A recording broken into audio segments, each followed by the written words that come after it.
Bonjour tout le monde et bienvenue dans cette vidéo. Aujourd'hui, je vais vous parler de l'astuce que j'utilise le plus avec les personnes que j'accompagne, en tout cas pour lancer l'activité. C'est une astuce simple, c'est tout simplement de travailler sur son Google Maps. Quand vous avez une activité qui est locale ou qui est en partie locale, c'est vraiment la façon la plus efficace de lancer sa clientèle jusqu'à avoir suffisamment de clients pour pouvoir en refuser ou être obligé d'augmenter ses prix. Donc, on va regarder ça ensemble aujourd'hui. Alors, j'ai pris l'exemple des sophrologues à Dijon. Ok, donc j'ai cherché sophrologue Dijon. Je me mets à la place d'un client, je me dis voilà, un client il va chercher une séance de sophrologie, il va chercher sophrologue Dijon, s'il est à Dijon, ou sophrologie Dijon. Donc c'est tout simplement ce que j'ai cherché. Et on va partir de cet exemple-là. Alors ça marche pour n'importe quelle activité dans le bien-être, bien entendu. À vous après de faire la recherche adaptée à votre activité. Si vous êtes prothésiste ongulaire à Marseille, tapez prothésiste ongulaire Marseille, onglerie Marseille, ongles Marseille, faire mes ongles Marseille, et regardez un peu les différents résultats avec les mots-clés que vont chercher, enfin avec les recherches que vont le plus souvent utiliser vos clients et vos clients potentiels. Voilà, donc là, sophrologue Dijon, on va étudier ça. On va faire simple. Et puis de toute façon, si vous avez des questions à n'importe quel moment, n'hésitez pas à les poser en commentaire ou à me contacter directement. Et puis on pourra en parler, bien entendu. Si vous avez envie d'aller plus loin d'ailleurs que juste ce que propose cette vidéo, bien entendu j'accompagne des professionnels du bien-être, donc n'hésitez pas à me contacter si vous voulez qu'on échange un peu sur le sujet, si vous avez des problématiques particulières ou d'autres points que vous aimeriez travailler. Alors, on va rentrer dans le vif du sujet. Donc, déjà ça veut dire qu'il faut créer un Google Maps. Donc pour ça, je vous mets en description un lien qui va vous permettre de créer votre Google Maps. Là, on a pris des sophrologues, on a tapé sophrologue Dijon, on arrive là-dessus. Donc en cliquant sur la carte, on va arriver ici. Si votre zone d'activité, c'est juste cette partie-là, restez là-dessus. Si vous travaillez un peu plus loin aussi, vous pouvez aussi élargir. Bon là, on va prendre un cas simple. D'ailleurs, vous pouvez commencer par une zone réduite et après élargir. Et donc là, on va rester sur cette zone-là, qui est la zone d'ailleurs dans le coin où il y a le plus de sophrologues, donc ça va permettre de bien illustrer. Alors l'idée, c'est d'avoir suffisamment d'avis, de rassembler suffisamment d'avis pour être dans le top 10 si le marché est grand, si possible même dans le top 3 et voire même dans le top 1 s'il est accessible. En sachant qu'il y a aussi des seuils psychologiques qui vont rassurer tes clients potentiels. Le premier est d'avoir au moins 10 avis et une note d'au moins 4 sur 5. Si vous avez une note inférieure à 4 sur 5, ça va être compliqué. L'idéal, c'est d'être à 5 sur 5. Il y a beaucoup de gens qui réussissent à rester à 5 sur 5. Mais si vous avez beaucoup d'avis et que vous êtes à 4.5, 4.8, 4.9, c'est pas forcément un souci. C'est un souci surtout si vous avez très peu d'avis. Donc je vous rappelle, le lien en description pour créer votre Google Maps si vous ne savez pas comment faire.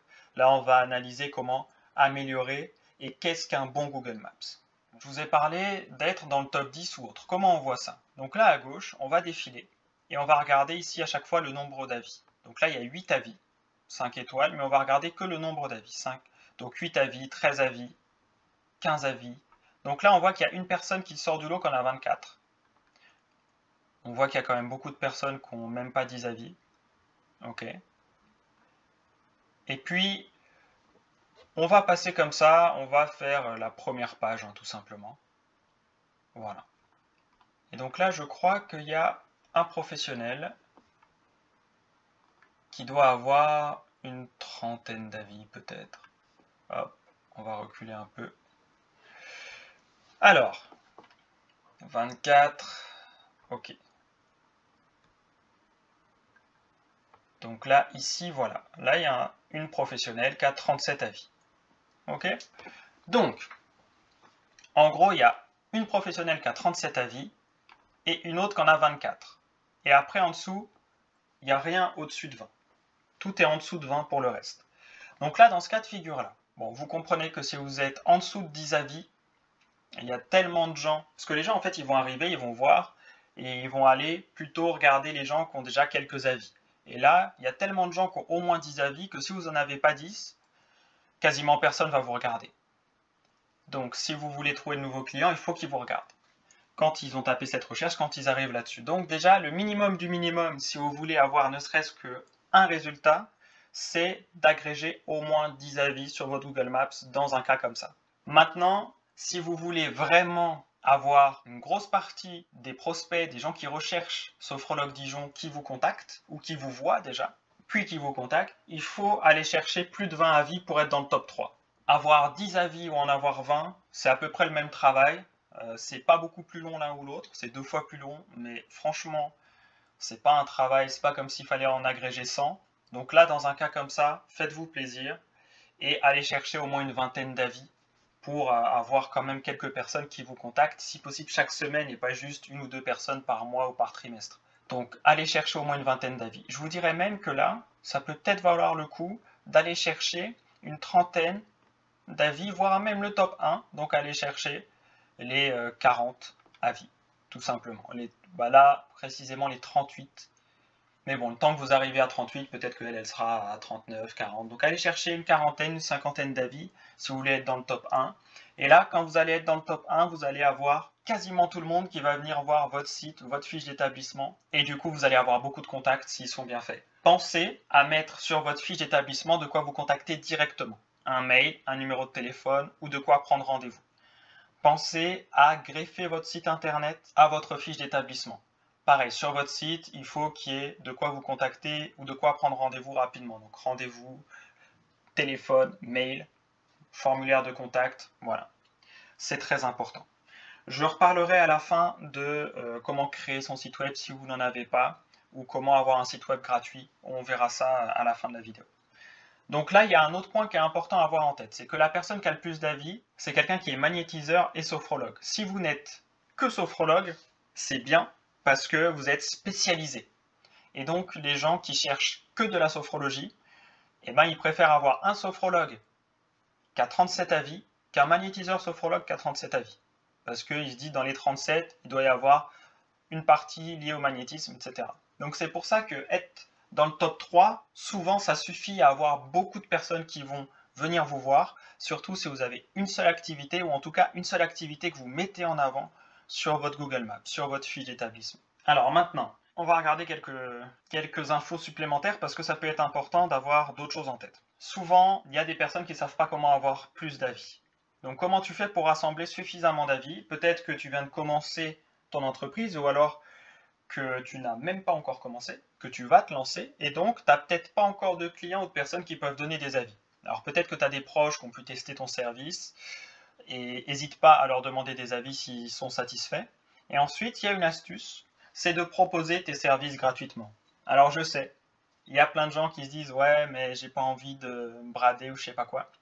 Si tu proposes tes services gratuitement pendant 3 mois et que dans 3 mois, tu as suffisamment de demandes grâce à ça pour ne plus avoir jamais besoin de faire de prospection de ta vie et être large et bien gagner ta vie, etc., peut-être que ça vaut le coup. Et je dis 3 mois, souvent ça se fait en même 3 semaines pour quelqu'un qui a que ça à faire. Si tu es surchargé, peut-être qu'il va te falloir 2-3 mois. Voilà. Mais tu as toujours moyen de trouver le temps pour faire de la clientèle, et donc de la clientèle gratuitement si tu as du mal à avoir des clients payants au début. Et donc en fait, propose tes services gratuitement, demande des avis aux personnes satisfaites, et comme ça peut aller très vite, et ça risque même de lancer le bouche à oreille en plus du Google Maps. Donc ça, c'est vraiment une astuce que je vois trop peu de personnes utiliser, et c'est pour ça souvent que les gens mettent longtemps. Parfois, je rencontre des professionnels du bien-être, ça fait 1 an qu'ils sont là, ils ont fait plein de trucs, mais ils ne sont jamais concentrés, par exemple, sur faire le cœur de leur activité, par exemple ici de la sophrologie, et puis, quitte à le faire gratuitement, jusqu'à ce qu'il y ait suffisamment d'avis, et puis après ça fonctionne. Et du coup, peut-être que ça fait 1 an, 2 ans qu'ils sont là, que c'est qu'une activité à côté, qu'ils aimeraient bien en vivre et avoir que ça. Mais du coup, vu qu'ils n'ont jamais fait le travail d'agrégation d'avis, eh bien, au bout d'1 an, 1 an et demi, 2 ans, ils peuvent toujours pas en vivre. Et c'est dommage parce que l'agrégation d'avis, le fait de proposer ces services gratuitement à des dizaines de personnes pour avoir des dizaines d'avis, c'est quelque chose qui peut aller très vite. En quelques semaines, quelques mois, on peut arriver au fait on peut en vivre. Donc ça, c'est un point important. Alors ensuite, quand on demande des avis, tout le monde ne va pas en donner. Quand tu demandes quand tu as 10 clients satisfaits et que tu leur demandes des avis, il faut leur demander, c'est important, parce que sinon tu n'en auras quasiment pas des avis automatiques de gens qui t'en donnent tout seuls. Donc il faut demander des avis aux clients satisfaits. Mais du coup, sur 10 personnes à qui tu demandes des avis, tu vas peut-être avoir 3 personnes qui en donnent, peut-être 5, peut-être 8. Ça dépend un peu des profils de tes clients, de s'ils sont surbookés, etc., etc. Et de s'ils savent mettre un avis sur Google Maps ou pas. Ça dépend aussi un peu de tes clients, tout simplement. Donc, il faut demander des avis et puis il faut faire suffisamment de rendez-vous pour pouvoir avoir suffisamment d'avis. Voilà, j'espère que j'ai été suffisamment clair. J'ai dit plein de choses. Et du coup, je vais avancer sur un autre point. Si tu as suffisamment d'avis et que ça ne fonctionne pas, alors, c'est-à-dire si tu n'as pas au moins 2 contacts spontanés de nouveaux clients potentiels chaque semaine, okay, alors que tu as le nombre d'avis qu'il faut, il y a plusieurs choses qu'il faut regarder. Il faut vérifier des choses. Est-ce que déjà tu as suffisamment d'avis pour être dans le top 3 des pros dans ta zone, dans la zone que tu cibles? S'il y a plus de 20 pros, il faut être au moins dans le top 5. Top 3, c'est peut-être un peu plus dur, mais au moins dans le top 5. Et s'il y a plus de 50 professionnels dans la zone que tu cibles, il faut, dans tous les cas, être au moins dans le top 10. Peu importe le nombre d'avis que ça demande, tu fais ta recherche un peu comme là, et puis tu t'adaptes. Donc ça, c'est le premier point. Est-ce que tu as vraiment suffisamment d'avis? Ensuite, un autre point important, est-ce que tu as mis une photo de profil avec ton visage? On peut avoir jusqu'à 7 fois plus de prise de contact sur un professionnel qui met son visage sur sa fiche d'établissement, qui met son visage sur son site. Voilà. On est dans du bien-être, on est donc dans de l'humain, et donc on veut savoir à quel humain on s'adresse. Quand on appelle un professionnel, une sophrologue ou autre, et qu'on a déjà sa tête en tête, parce qu'on l'a vu sur sa fiche d'établissement ou sur son site internet, eh ben on est déjà un peu plus rassuré. Et vendre, c'est quelque chose que je travaille un peu plus en détail avec les clients que j'accompagne quand on en ont besoin, mais vendre, c'est rassurer et donner envie. Et donc, mettre sa tête, ça permet de rassurer les gens sur le fait qu'on existe vraiment et qu'on on est là, quoi. On est vraiment sophrologue, on est là, on met sa tête et on est investi dans le truc. Ça rassure vraiment les clients et les clients potentiels. Alors ensuite, un autre point, si je travaille à domicile et pas en cabinet, il n'y a aucun souci. C'est juste que l'adresse que tu vas mettre dans ta fiche d'établissement, ça ne va pas être l'adresse à laquelle tu travailles. Donc quand les gens te contactent pour prendre un rendez-vous et profiter de ton service, eh bien, tu prends un rendez-vous chez eux ou voilà, là où tu travailles. Donc c'est pas grave, c'est pas parce que il faut une adresse pour optimiser sa fiche que c'est forcément l'adresse à laquelle tu vas travailler. Si tu fais du domicile, forcément, c'est pas l'adresse à laquelle tu vas travailler. Le seul point, c'est qu'il faut que l'adresse que tu mets dans ton Google Maps, dans ta fiche d'établissement, il faut que ce soit une adresse qui soit située dans la zone que tu veux desservir, ou en tout cas dans l'une des zones que tu veux desservir. Donc ça peut être ton adresse perso, ça peut être l'adresse d'un ami qui habite dans la zone que tu veux desservir, voilà, peu importe. Le tout, c'est que ce soit une vraie adresse à laquelle tu as accès à la boîte aux lettres, au cas où il y a des vérifications Google, etc. Et comme ça te permet d'être tranquille. Donc, il n'y a aucun souci si tu travailles à domicile. Alors, le dernier point que je vais aborder, c'est le site web. Si vous en avez un, mettez-le sur votre fiche d'établissement Google.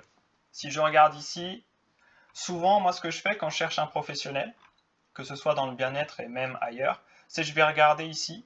Et s'il n'y a pas de site web, je ne regarde même pas le nombre d'avis, tout ça, je ne regarde même pas. Je veux qu'il y ait un site web parce que si jamais ça m'intéresse le nombre d'avis, je vais cliquer sur le site web et je vais creuser pour en savoir plus. S'il n'y a pas le site web, je ne regarde même pas. Donc vous voyez là, la professionnelle qui a 37 avis mais qui n'a pas mis son site web, elle ne m'intéresserait même pas en réalité.